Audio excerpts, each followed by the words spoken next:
G'day everybody, it's Max, and welcome back to InfraSpace Tips Tutorials. That's right.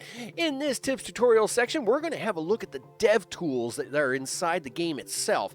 Now, there are several sites out there that, they say that you have to download, like, add-ons and things like that.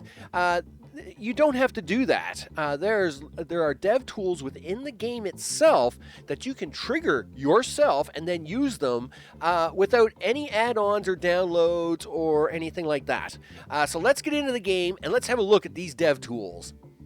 Okay, so we're in the game and you're actually getting a sneak peek because I'm being really nice. Anybody watching this tutorial is actually getting a sneak peek of the experimental city. Yeah, that's right, experimental city. And as you can see, it is massively huge. Massively huge, which is really, really cool, and it's really awesome, and I hope you guys enjoy that series as we go through making this crazy build. But let's get into those dev tools and have a look at them, shall we?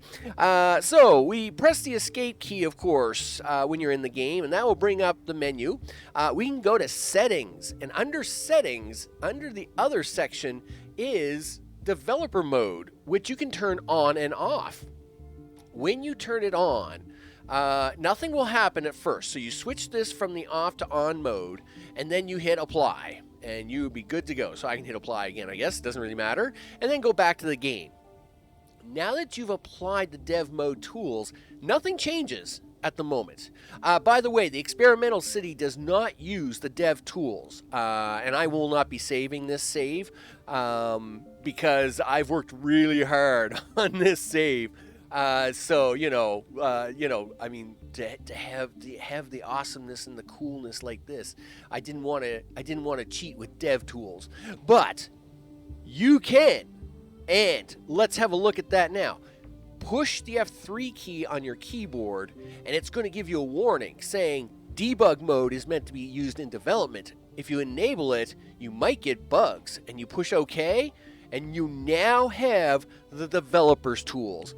And these developers tools, that gives you all kinds of stuff. You can unlock a specific tech, or you can just unlock all the tech, right?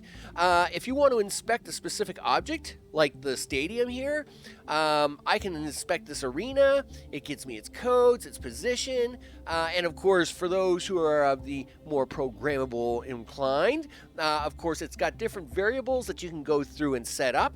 Another thing you can do, of course, is the unadd 50 workers. Now, anybody who's played the game knows about drain, right? Basically, something goes wrong.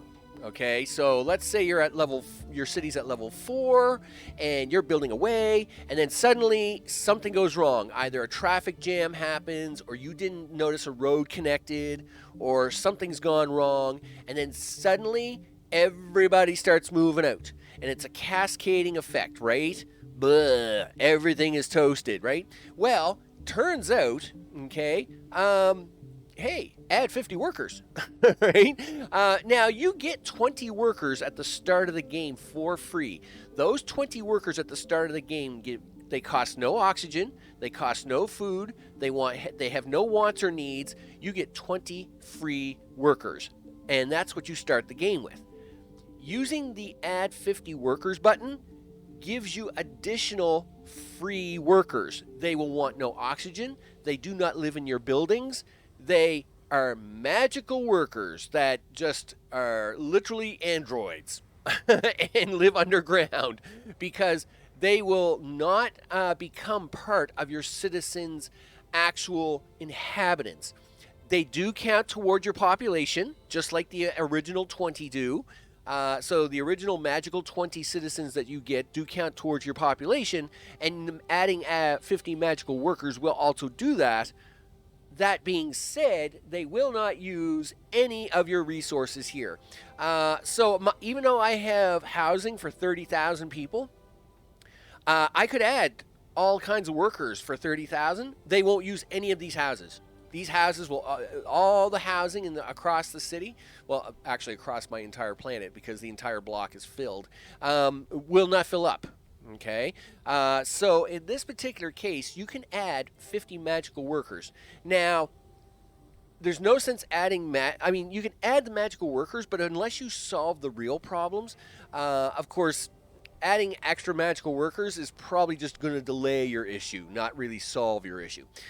So, of course, other things you can do here, you can look for actual object IDs, and you can even change the song if you don't like it at the moment. There is also a Pathfinder test. Now, I have not had a lot of luck getting the Pathfinder testing to work at the moment. I was kind of hoping I would, because I would love to watch. Where these guys are going, but unfortunately, it doesn't really do anything, or I have not gotten it to do anything. It is the one thing that I have not gotten it to work. Of course, one of the things here is that you can turn off building costing resources. That way, you can build for free. No concrete, no steel, just build away, right? And again, like I said, you can use all these to unlock all your techs and all that stuff. So, dev tools are built into the game. So you would go underneath your settings, turn the dev tools on, and then use F3 to actually get into the tools. And of course, once you're in the tools, you can use F3 again to turn the tools off. And now you've turned the tools off, you're just back in your normal setting, and away you go. You can build things, do things. If you put in a bunch of magical workers, they'll magically do working things. It's all great stuff. I'm Max, this tips tutorial on InfraSpace, the dev tools, and I will see you on the next one. Take care.